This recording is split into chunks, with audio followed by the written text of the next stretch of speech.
Bonjour à toutes, bonjour à tous, soyez les bienvenus dans Rugby Pack, 1 heure pour faire le tour de la planète ovale chaque dimanche en direct sur Beansport. On est ravis de vous retrouver pour des images, une fois de plus, très spectaculaires. On va parler de rugby bien sûr dans cette émission, mais quasiment de basket. Regardez, c'est les finales NBA en ce moment sur Beansport, une sorte de bras roulé. Bon, c'est pas le skyhook de Kareem Abdul-Jabbar, mais enfin bon, Darrell Goulding, ça y ressemble pour Manfredi. C'était un essai inscrit par les Warriors de Wigan face aux Tigres de Castleford dans cette 16e journée de Super League. Pour décoder ces images, je serai comme chaque semaine en compagnie de nos experts. Ils sont beaux, ils sont jeunes, enfin dans la tête, tous les deux.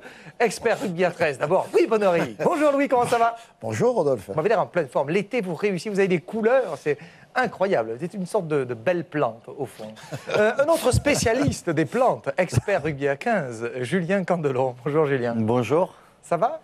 Ben, ça va très bien. Vous poussez vous aussi pendant l'été, vous sortez de terre, on est ravis de vous retrouver. Mais voilà, je suis en pleine floraison, donc tout va très bien. On va donc décoder plein d'images, vous allez voir, on va se régaler dans cette émission qui va être une fois de plus bien fournie. Voici justement le sommaire. Les Dragons catalans défiaient le leader Saint-Helens. Un défi de taille pour les Dragons, toujours à la recherche d'un match référence cette saison. Ont-ils réussi à inquiéter les Saints dans l'enfer de Gilbert Brutus? Nous reviendrons également sur la fin de match complètement folle entre Leeds et Huddersfield. Morgan Escarré, l'arrière des Dragons, a vite grandi. De Salses-le-Château au terrain de Super League, la pépite du cru catalan a explosé en quelques mois pour devenir un des meilleurs arrières européens. Comme chaque semaine, nous irons de l'autre côté du monde. En NRL, les Sydney Roosters ont encore gagné avec le Français Rémi Cassi. Le président Russell Crowe a lui apprécié la victoire de ses Rabbitohs. Après l'humiliation lors du premier test en Australie, le 15 de France s'est rassuré. Nouvelle défaite 6-0, mais un état d'esprit et une défense retrouvée. Offensivement, les Bleus doivent encore progresser pour espérer gagner lors du 3e et dernier test le week-end prochain. Vous pouvez, comme chaque semaine, réagir avec le hashtag RugbyPack pour poser vos questions dans cette émission. Hashtag RugbyPack ou bien @Louis Bonnery, par exemple, ou @Julien Candelon, car je sais, Julien, que vous êtes désormais un grand membre éminent, je dirais, de cette tweetosphère. Vous avez mis du temps. Hein. J'essaye. Vous avez mis C'est du temps. difficile, mais Je vous conseillerais. Ah oui, avec Louis, vous allez aller loin avec Louis en termes de conseils sur Twitter. Nous allons démarrer cette émission donc avec l'élite du rugby à 13 européen, c'est la Super League.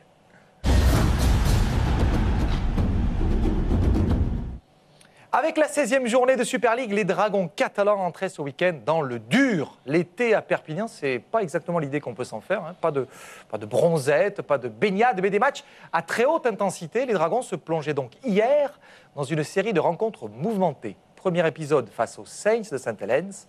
Retour sur ce match avec Faustine Seigne. Un match capital face à un adversaire de taille. Pour rester dans le top 8, les Dragons se devaient de battre un gros. Saint-Helens, leader de la Super League, et seulement 3 défaites en 15 matchs.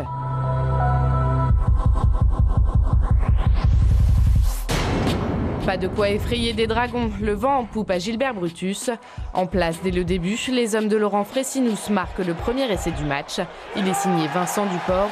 Le centre vient marquer son 7e essai de la saison. Les Drags répondent présents dans le combat et surtout en défense. Le ton est donné. Les Saints ne passeront pas. Leon Price adresse une passe au pied millimétrée à Michael Oldfield qui signe le 2e essai catalan juste avant la pause. Les Dragons rentrent au vestiaire en menant 8-0. En deuxième période, les Catalans sont remontés contre vents et marées. Vincent Duport, lui, est sous tous les bons coups. Il récupère cette chandelle de Bosque et signe un doublé en filant à platir.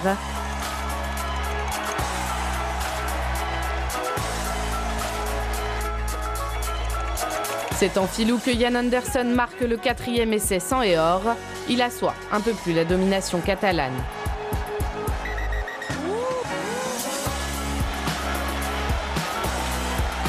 Portés par le vent de Brutus, les Dragons se sentent pousser des ailes, à l'image de cette percée de Pélissier, suivie d'une sublime croisée pour Pomeroy. Thomas Bosque est à la finition. Grâce à cet essai, le buteur catalan passe la barre des 1000 points inscrits en Super League. Vincent Duport, encore lui, perce la défense des Saints, puis transmet à Escarré, qui passe à Bosque. Celui-ci allonge sa passe jusqu'à Michael Oldfield qui signe son deuxième essai de l'après-midi.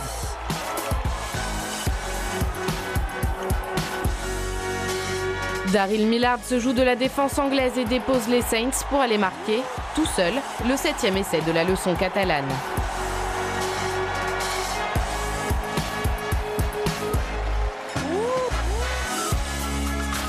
Bien servi par Morgan Escarré, Oldfield profite d'un rebond favorable pour marquer le dernier essai de la rencontre. Décidément tout a souri aux Dragons qui s'imposent 40-0. Le vent a tourné en faveur des 100 et or qui tiennent enfin leur match référence. Un exploit qui ravit Michael Oldfield, déjà auteur de 11 essais cette saison. You can never go into a game thinking you're going to win, especially against a team like that. I guess it was a good thing we versed a very strong side. Make sure everyone's on their game, and we're a different side at home, and we know that. So if we can get our away game sorted, then hopefully we can give people a shake later on in the season. Les Dragons peuvent souffler, enfin jusqu'à samedi prochain et la réception de Hull FC. On a vu dans ce sujet de Faustine Seigne que cette victoire catalane s'était d'abord dessinée autour d'une formidable défense, une défense de fer, d'airain même, dirais-je, Louis. Une défense catalane qui n'a rien cédé à Brutus. Ce que dit Michael Field est assez intéressant du reste. Il dit il y a deux équipes, on est une équipe tout à fait différente à la maison de celle qui joue à l'extérieur. Défensivement, ça a été le rideau de fer, c'était la guerre froide. Effectivement, on est toujours dans ce mot clé dans le langage, dans le discours technique, c'est ce fameux bras de fer. Et ce bras de fer, nous l'avons vu à l'œuvre. Donc les Dragons se sont imposés dans ce secteur défensif.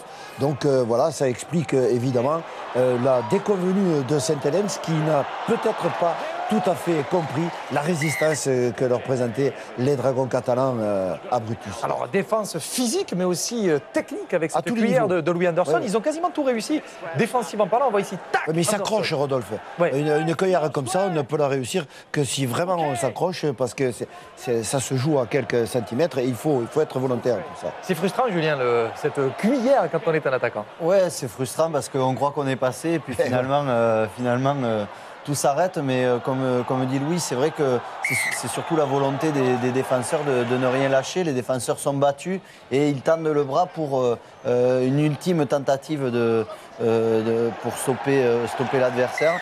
Et ça montre quand même le courage et l'envie des Dragons catalans. Et collectivement parlant, vous avez vu cette défense où on a bousculé le joueur Percival, le joueur des Saints en touche. Collectivement, ça a été impeccable en défense. Il y a eu un facteur là aussi décisif dans ce match, pas un facteur qui pédale tranquillement à vélo, hein, messieurs, c'est un facteur décisif dans le match, c'est ce jeu d'avant retrouvé, avec des avants percutants, avec des Lopini Paya par exemple et des Jeff Lima qui ont retrouvé la carburation qu'on leur connaît. Défensivement, c'était très bon, mais alors en attaque, ils ont fait beaucoup de mal à cette équipe des Saints, pourtant réputé, lui, pour avoir un paquet solide. Regardez ici, Lima qui a retrouvé de belles couleurs. Et Paya aussi a été vraiment très satisfaisant.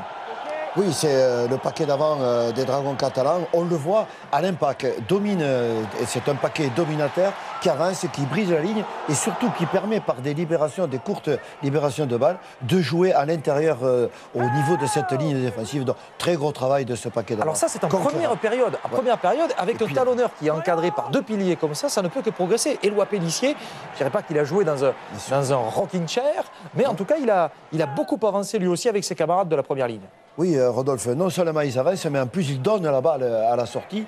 Donc ça a bloqué ce paquet d'avant de Saint-Helens qui est obligé, on le voit. En règle générale, c'est 3 défenseurs pour un porteur de balle des Dragons. Donc voilà, ce sont vraiment un gros travail considérable. Lopini Paya fait un travail de sape énorme, on le voit ici. Ce paquet d'avant, ici c'est Louis Anderson que l'on voit gagner son duel. Ils ont quasiment gagné tous les duels. Défensivement, on l'a vu. En attaque aussi, c'était assez impressionnant de voir des garçons retrouver leur belle détermination. Ian Anderson qui faisait son retour lui aussi après 3 mois précisément d'absence pour une fracture du bras. Pas de crainte et pas d'appréhension. Tout a fonctionné devant et là en deuxième période, Éloi Pélissier le prouve avec cette belle progression et la passe croisée. Exactement, Rodolphe. Mais surtout, le point fort de cette équipe, ça a été que cet effort de progression, cet effort au niveau du ras du tenu, a été produit par tous les joueurs du paquet d'avant. Vous avez vu, nous avons cité, nous avons montré, chaque joueur qui composait ce paquet d'avant est venu porter sa contribution. Anderson, qui est d'habitude un distributeur, lui aussi est allé au jeu. Pellissier, non seulement il trage, mais en plus il passe. Donc ça a été un paquet d'avant qui a quand même assis le jeu de ces Dragons catalans hier à Gilbert Brutus. Oui, lorsqu'on a un paquet d'avant évidemment qui avance et qui progresse, forcément la charnière joue avec beaucoup plus de confort.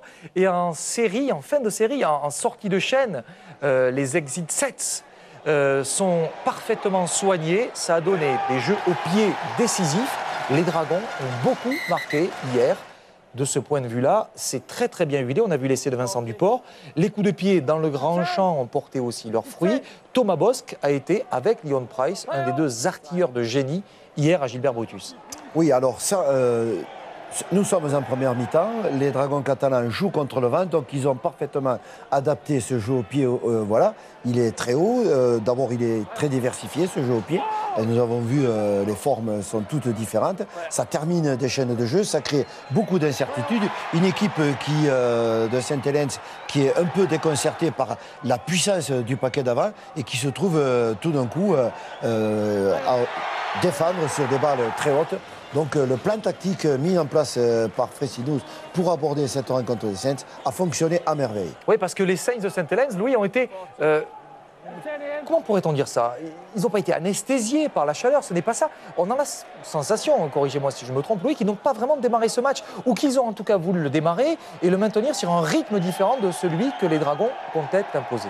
Oui, le sentiment qui prévaut à l'issue de cette rencontre, c'est qu'on n'a pas vu les Saints attaquer les rencontres comme ils ont l'habitude de le faire, c'est-à-dire en accélérant, en essayant de tuer le match très tôt parce qu'ils en ont la capacité. On les a vus attentistes, sauf qu'à un moment donné, ils se sont fait prendre par ce jeu des Dragons qui les ont tout simplement pris à la gorge, qui n'ont plus rien laissé. Et quand ils ont voulu réagir, c'était vraiment trop tard pour eux. Les Dragons leur avaient pris le dessus et étaient devenus l'équipe qui les dominait dans tous les compartiments du jeu. Et le leader de ce championnat de Super League, n'oublie pas. Messieurs, j'ai une question rapide. Vous avez marqué combien de points en carrière, Louis? On ne comptait pas à mon époque. On a marqué trop. Julien?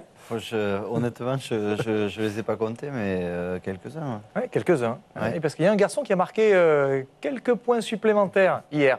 Il a commencé le match avec 996 points au compteur, précisément Thomas Bosc, le joueur des Dragons catalans. Et avec cette passe donnée à hauteur pour cet essai, eh bien, Thomas a passé la barre des 1000 points en carrière. Il a inscrit, en tout et pour tout, 1010 points avec ce qu'il a marqué hier soir. Donc il a marqué 1010 points dans sa carrière. C'est beau. C'est magnifique. Julien, ça vous laisse le temps de toi. Vous êtes loin des 1000 points, vous, non? Je pense que je suis loin des 1000 points. Surtout sûrement parce que je ne suis pas buteur. Et c'est vrai que cette modestie vous honore. Voilà, c'est quelque chose qui fait aussi avancer. Non, mais c'est beau parce qu'on franchit une barre assez difficile à franchir et ça marque la régularité d'un joueur dans une carrière. Ouais, et un garçon très très régulier qui a été encore une fois un des maillons forts de cette équipe des Dragons catalans. Alors dans le match d'hier, pour tout vous dire, il est très difficile de trouver des points faibles dans l'équipe des Dragons, surtout pour ce qui concerne les trois quarts, les lignes arrières, où Morgan Escarré n'a pas marqué, mais il a encore montré sa grande classe. Morgan Escarré, l'arrière des Dragons, souvenez-vous, l'année dernière a explosé pour devenir aujourd'hui un des moteurs de cette équipe catalane. Eh bien, Laurent Bidault a rencontré pour Rugby Pack ce héros très discret.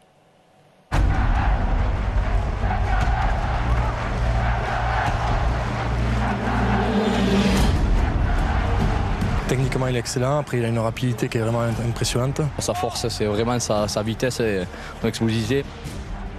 Il montre des choses que pas beaucoup de joueurs peuvent prétendre à faire.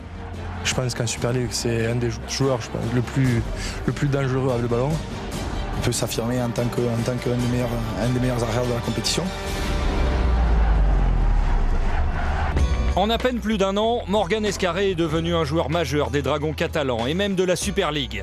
Avec 14 essais, il en est actuellement le meilleur marqueur. Une réussite exemplaire pour un jeune joueur naturellement doué et passionné de rugby. Il n'allait pas trop à l'école déjà. Il préférait jouer au ballon qu'aller à l'école. Il ajoute au rugby, qu'au rugby. Lui, c'est son premier sport d'ailleurs, et après la chasse et le rugby, c'est tout. Voilà. Dans la famille Escarré, on parle peu. Pour cerner Morgan, il faut aller chez lui, à Sals-le-Château, sur son premier terrain de jeu, avec ses premiers entraîneurs. Un entraînement, il était à 2 à l'heure. Il y en a assez qui sont à 2 à l'heure.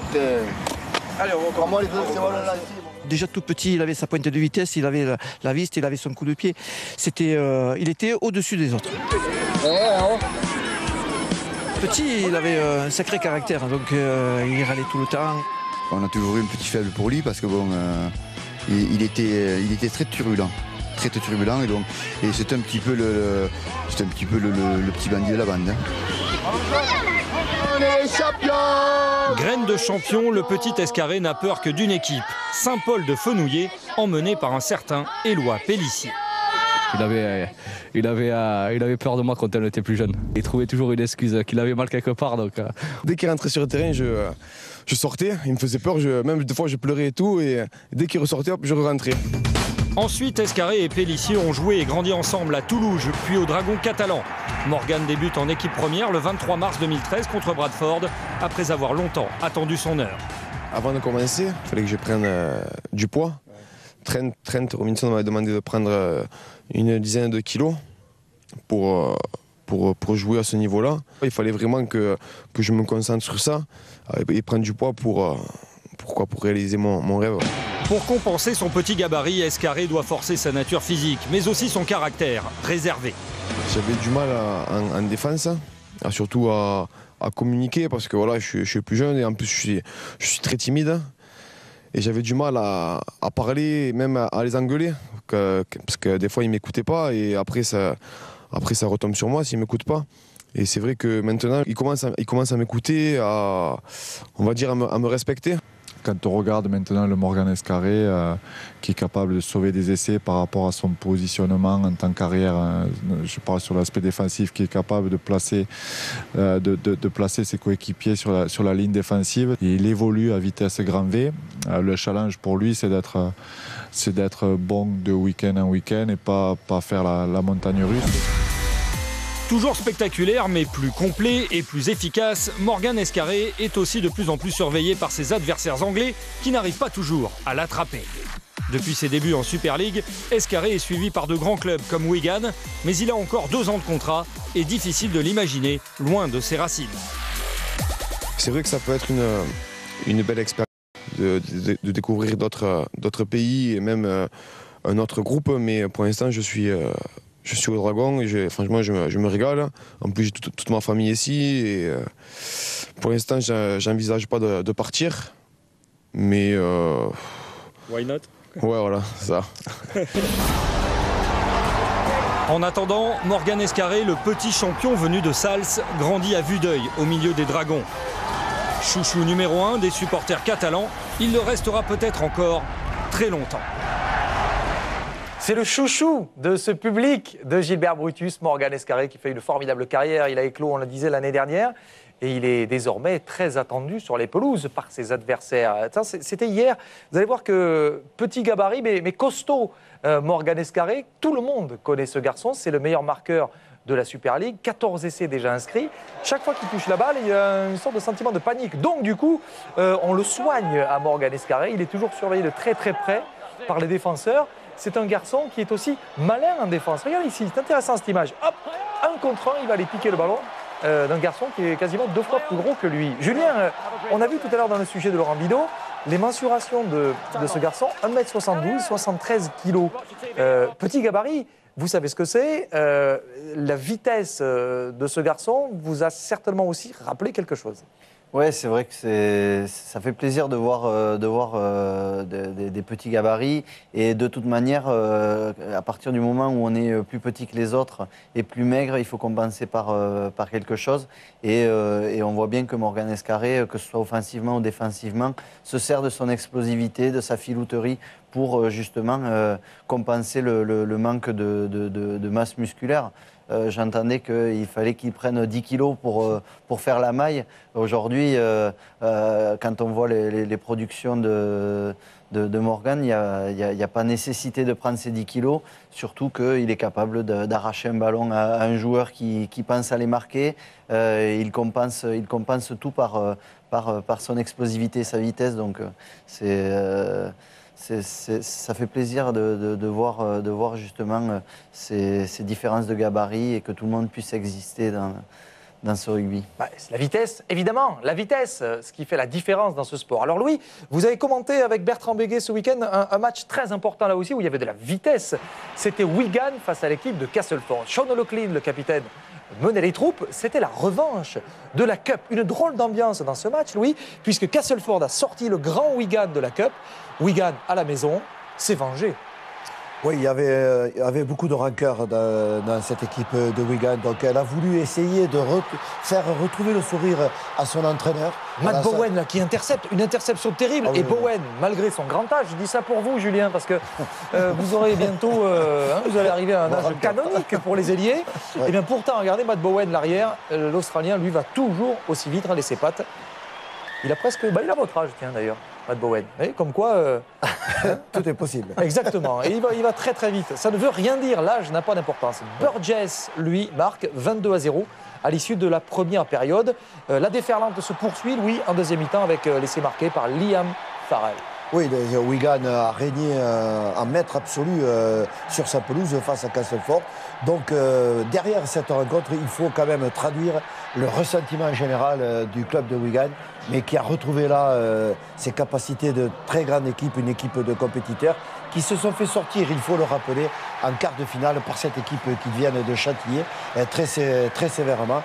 Mais je suis toujours convaincu qu'ils ont quand même ça sur le cœur. Et que ça ne passera pas comme ça, cette élimination en coupe pour le club de Wigan. Sur le cœur et sur l'estomac, parce que sincèrement, se faire éliminer par Castleford, ça n'est pas passé pour Sean Wayne, l'entraîneur de l'équipe des Warriors de Wigan. Cette 16e journée de Super League s'était ouverte jeudi soir avec le match Leeds face à Huddersfield. Un match vraiment très très étonnant, vous allez voir dans son scénario avec Faustine Seigne. À domicile, ça ne veut pas dire facile pour les Rhinos. En face, Huddersfield, 6 victoires lors des 7 derniers matchs, c'est l'équipe en forme du moment. Pourtant, dès le début du match, c'est Leeds qui donne le ton. Ils scorent les premiers grâce à cet essai de Callum Watkins à la 5e minute. Sinfield transforme 6-0. 4 minutes plus tard, les Giants répondent aux Rhinos. Kyle Wood prend l'intervalle et file aplatir devant ses supporters qui avaient fait le court déplacement à Headingley pour l'occasion. Leeds enchaîne dans le camp des Giants. Kevin Sinfield est à l'initiative de 7 essais, signé Ben Jones Bishop. À la pause, les Rhinos mènent 12-6.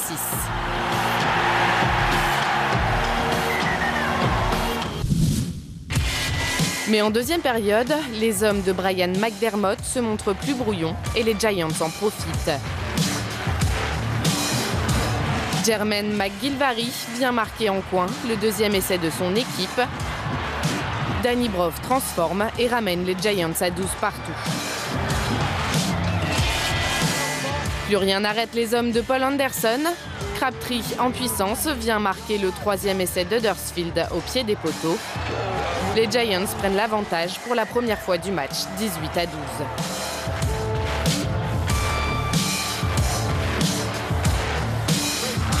En confiance, dans la minute qui suit, ils attaquent au large et Brett Ferres trouve une faille dans la défense des Rhinos. Il perce puis transmet à Joe Wardle qui n'a plus qu'à filer aplatir. Huddersfield mène 24-12, de quoi redonner le sourire à Paul Anderson. À l'heure de jeu, les Rhinos reprennent les choses en main et Ryan Bailey, déterminé, vient marquer en force. Kevin Sinfield manque la transformation, un raté qui va s'avérer décisif pour la fin de ce match. Pas de quoi déstabiliser le buteur des Rhinos qui enchaîne avec une passe au pied. Elle est récupérée par Liam Sutcliffe qui fonce dans l'en-but. Après transformation, Leeds revient à 22-24. Dans les derniers instants du match, les Rhinos vont tout donner pour l'emporter. tackled. Murphy can't complete the tackle. Delaney over the top to Peacock. Peacock, can he get the pass away? He does to Delaney. Delaney to Moon. Moon, they're still keeping it alive. Moon has got a kick. Straight up in the air, down the middle of the field. The ball's still alive. It's kicked out by Briscoe. Briscoe will win the race. Oh, will he? He's got it. Tom Briscoe semble aplatir, mais Monsieur Silverwood fait appel à la vidéo. L'essai est refusé pour une obstruction de Briscoe sur Danny Brough. Le score en reste là. Huddersfield s'impose 24-22. Les Giants continuent sur leur bonne série avant de recevoir les Broncos la semaine prochaine. 24-22, 2 petits points d'avance dans un match au final exceptionnel. Regardez la dernière minute, juste pour vous rappeler qu'un match, ça n'est pas fini tant que l'arbitre n'a pas sifflé, hein, Louis. It's not finished until it's finished. Hein. Regardez, dernière action, il y a 80 minutes, c'est fini.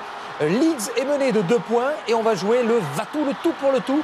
Peacock, on est entre le 5e et le 6e celui. Si ça s'arrête, Louis, c'est fini. Là, on cherche toutes les solutions possibles et Joel Moon va taper un coup de pied. À la réception du ballon, on se dit, ça va être récupéré par les Giants. Point du tout, on va shooter dans la balle et Briscoe qui va se battre pour les aplatir malgré le retour de Danny Brough. Eh ben, il s'en est fallu de peu pour que Leeds, à l'ultime seconde, marque cet essai qui aurait pu donner la victoire aux Rhinos. Incroyable. Comme quoi le rhinocéros est un animal dangereux, quelle que soit l'heure. Attention Louis, vous qui allez bientôt mettre le cap sur l'Afrique pour aller voir les animaux sauvages, je le sais, méfiez-vous du rhinocéros, surtout à l'heure où il va boire. Hein. Surtout que les Anglais vont souvent à l'abreuvoir et pour longtemps. Alors ces Rhinos de Leeds n'ont pas réussi à décrocher une victoire qui aurait pu les faire grimper un peu plus dans le classement. Vous allez voir pourquoi. D'abord, Warrington a écrasé Hull KR. Les Broncos sont inclinés face à Wakefield. Victoire donc de Wigan face à Castleford. Hull FC a écrasé l'équipe de Widnes. C'était le gros carton de la journée. Aujourd'hui, Salford reçoit les joueurs des Bulls de Bradford. Au classement, eh bien St Helens garde la tête malgré la lourde défaite et la déculottée à Perpignan. On ne dira jamais assez que les Dragons ont fait tomber le leader. C'est assez incroyable. Leeds qui monte d'un cran, Wigan donc 3e, Castleford et les Dragons qui se retrouvent ainsi à la 7e place, juste devant Widnes dans la 2e partie du classement. Morne pleine pour les Broncos. Les Bulls de Bradford, eux, vont peut-être se relancer à la faveur d'un match très engagé, 13e contre 12e aujourd'hui, face à l'équipe des Red Devils de Salford. La prochaine journée qui va donc voir les Dragons catalans affronter l'équipe de Hull FC, ça aussi, ça vaudra son pesant de cacahuètes. Chers abonnés, chers téléspectateurs, chers supporters du rugby, qu'ils soient à 15 et à 13, il est temps pour nous de mettre le cap au sud, très au sud, puisque nous allons aller de l'autre côté du monde.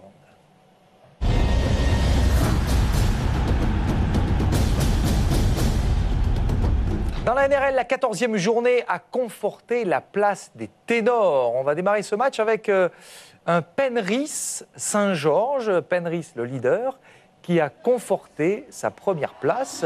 Penrith qui depuis le début de la saison nous fait plaisir. Là c'était face aux Dragons, Louis. Le moins que l'on puisse dire c'est que la Panthère rosse ses adversaires. C'est la saison des Panthères, évidemment.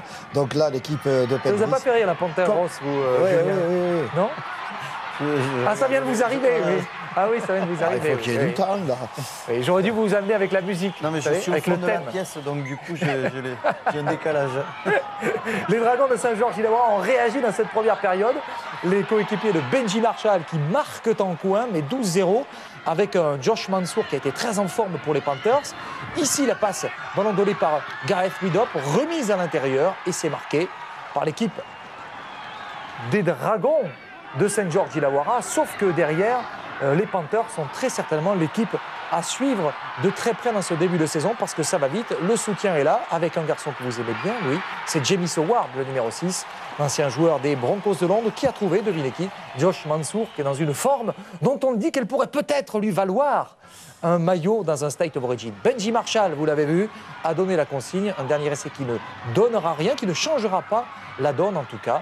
Benji était à l'origine de l'essai et c'est marqué. Ce sont les Panthers de Penrith qui vont donc rester en tête de ce championnat avec cette belle victoire, une fois de plus, dans l'ouest de Sydney.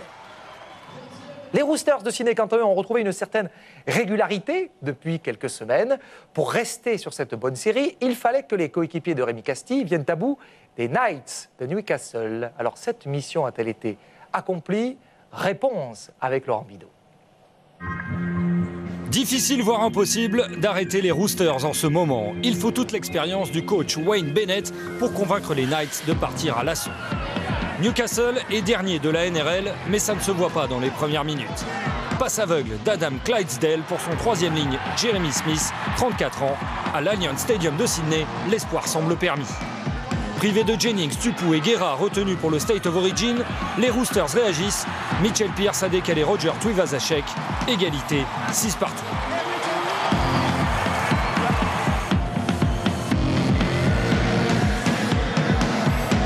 Mais ensuite, les champions en titre un peu rouillés ont du mal à enchaîner, à l'image de Sonny Bill Williams, un peu effacé et bien stoppé par Robbie Rocco. Rémi Castille, lui, entre à la 24e minute. Moins en réussite que face à Melbourne, le Français travaille beaucoup autour des tenues. Le score ne bouge plus jusqu'à la 37e minute. Newcastle a pris confiance et ce joli mouvement d'attaque permet de lancer le jeune ailier Jake Mamo. L'essai est validé, c'est le premier en NRL pour Mamo, 20 ans, et il sème le trouble chez les Roosters, un peu groggy. Menés à domicile 12-6 à la pause, ils se font sermonner dans les vestiaires par Trent Robinson. Nouvelle tactique à la reprise, avec le recours au pied de James Maloney. À la retombée, James McManus cafouille, Tuivasa-Sheck en profite et s'est transformé. Les deux équipes sont à nouveau à égalité, 12 partout, grâce au doublé de Roger Tuivasa-Sheck.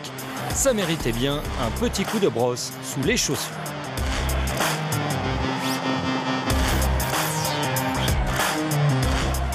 Quatre minutes plus tard, Maloney encore au pied, duel aérien entre McManus et Sean Kenny-Dowall qui arrache le ballon et aplatit dans son élan. C'est le troisième essai des Roosters qui prennent l'avantage pour la première fois du match, 18-12.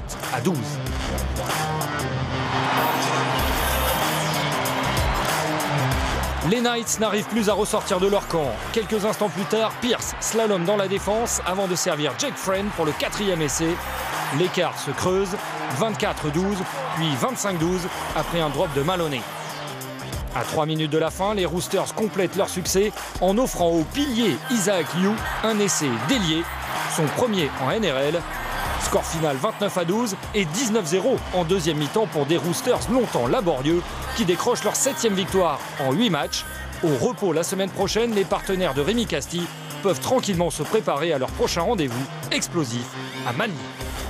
Allez, ça sera un match évidemment que l'on suivra en direct sur beIN Sport, sur Roosters Manly. Ils ont bien mérité cette petite plage de repos. Et Rémi Castille a encore été très bon. Vous avez vu les stats tout à l'heure dans le sujet. Rémi qui a trouvé sa place dans cet effectif. Effectivement, on attendait l'arrivée de Rémi dans cette compétition. Il est maintenant installé là-dedans et c'est une très grande satisfaction pour tout le monde. Les Rabbitohs de South Sydney, les rivaux, qu'ont-ils fait les Rabbitohs? Eh bien, ils affrontaient les West Tigers. Ça a été un match là aussi incroyable. I am, you are, we are South Sydney. Voilà deux clubs extrêmement populaires dans ce championnat de NRL. On a vu, Louis, un très très bon match. Et les Rabbitohs nous ont encore une fois surpris par cette régularité, cette puissance des Rabbitohs qui alignaient dans le paquet d'avant, Louis. Et c'est là aussi une constante, les frères Borges. Sauf que là, nous avions les 4 frères Borges sur la feuille de match. Ça, c'est assez incroyable. Et au-delà de l'anecdote, Louis, les 4 frères Borges ont beaucoup pesé, comme Kyle Turner, qui a fait un très bon match, le jeune deuxième ligne. Lote Tuqiri n'a pas donné sa part au chien.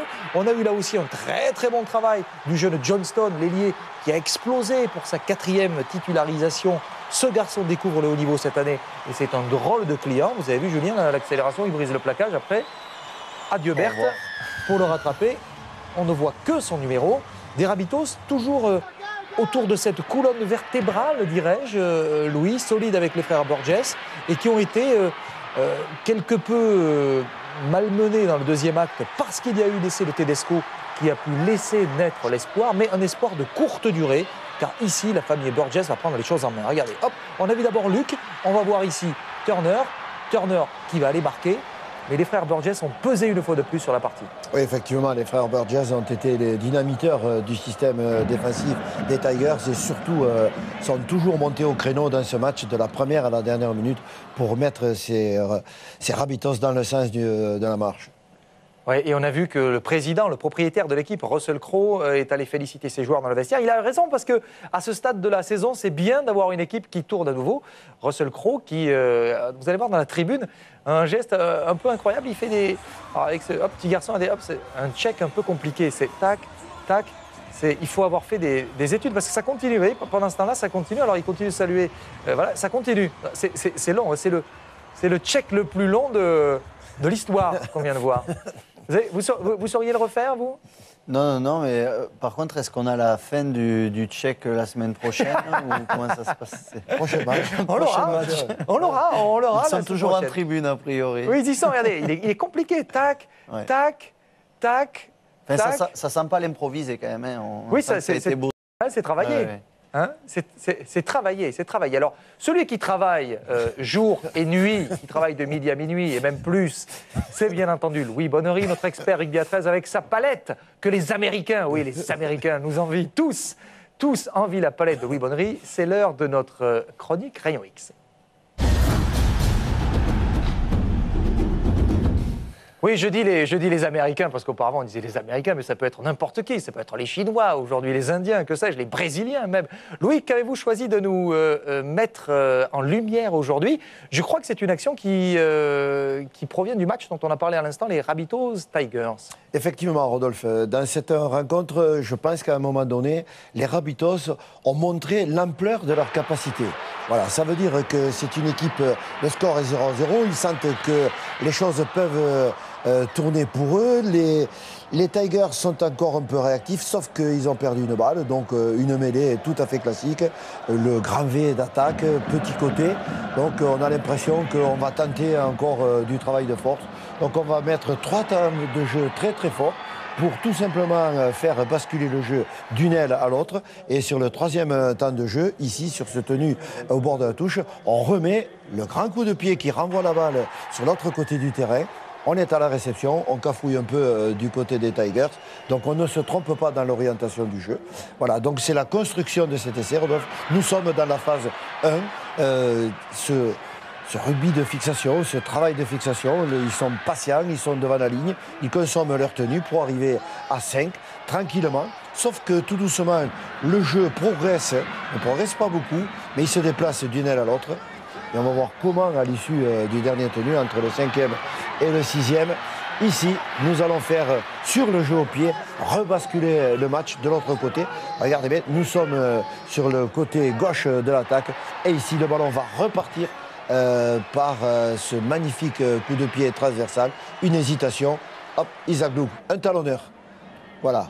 Tous les défenseurs sont battus. Il n'y a plus personne. On ne s'est pas trompé. Donc du soutien encore pour les Rabbitohs.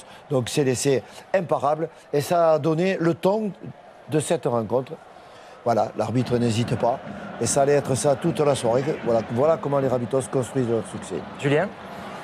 Mais on sent que les choses sont construites patiemment avec des joueurs qui vont chercher le tenu sans trop avancer, juste pour concentrer des joueurs. Et à la sortie, eh bien, en balayant le terrain de droite à gauche, on se retrouve sur un jeu au pied avec 6 attaquants contre 3 défenseurs. Et forcément, à la retombée, il y a de fortes chances que l'on marque. Donc ça montre quand même le talent de cette équipe, la patience aussi d'amener cet essai. Et cette palette nous montre aussi le talent de Louis Bonnery. Je dis, tout le monde, il a un garde du corps pour éviter d'être comme le professeur Tournesol, enlevé par des puissances étrangères. Tout le monde nous l'envie. Notre Louis. Vous avez vu ce tweet qui est passé, on parlait de l'ANZ Stadium de Sals-le-Château. Et qui sait, peut-être un jour, Morgan Escarré ira fouler lui aussi les pelouses de la NRL. On va aller s'intéresser maintenant à ces résultats concentrés dans cette 14e journée de NRL. Quand je dis concentrés, vous allez comprendre pourquoi. 32-10, victoire des Rabbitohs face aux Tigers, la victoire des Roosters face à Newcastle, le succès de Parramatta, 12-22. Il y avait des clubs qui ne jouaient pas, c'est le State of Origin, quelques clubs de repos. Lundi, les Titans contre le Storm.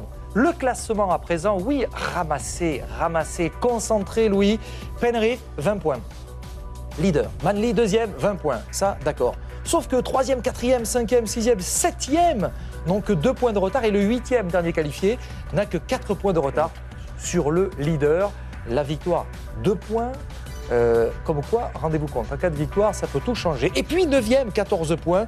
Seuls, évidemment, les Knights et les Sharks de Cronulla sont à la peine. Il n'en reste pas moins que ça sera serré, bien entendu, comme ça sera serré d'ailleurs mercredi. Et oui, parce que mercredi, ça sera un jour mémorable pour les supporters des Blues de la Nouvelle-Galles du Sud, ou pas d'ailleurs, parce que les Blues auront l'occasion de gagner la série des State of Origin pour la première fois depuis 8 ans. Et pour cela, messieurs, il faudra battre les Maroons du Queensland. Ça sera en direct, vous serez là, hein, tous les deux, sur beIN Sport. Ça sera en direct mercredi matin. Des Blues qui sont plutôt cool pour ce State of Origin. Ils ont plutôt une approche relativement... comment on pourrait dire ça? Ils sont détendus, décontractés. Ils jouent au golf, les Blues. Vous jouiez au golf, vous, quand vous jouiez, messieurs, au rugby? C'est arrivé. Par contre, je jouais un peu comme lui, c'est-à-dire qu'au départ, j'allais chercher ma balle dans les palmiers ou dans les chênes, puisque là où j'étais, on manquait de palmiers. Là, oui, là, je dois avouer ça ressemble un peu plus à mon style de jeu. Ah oui, là, c'est Louis? Oui, non, moi j'ai essayé, mais j'ai trop abîmé les greens. On m'a dit il vaut mieux arrêter. Et surtout qu'en Australie, vous avez vu qu'on joue pieds nus quand même. Hein, aussi.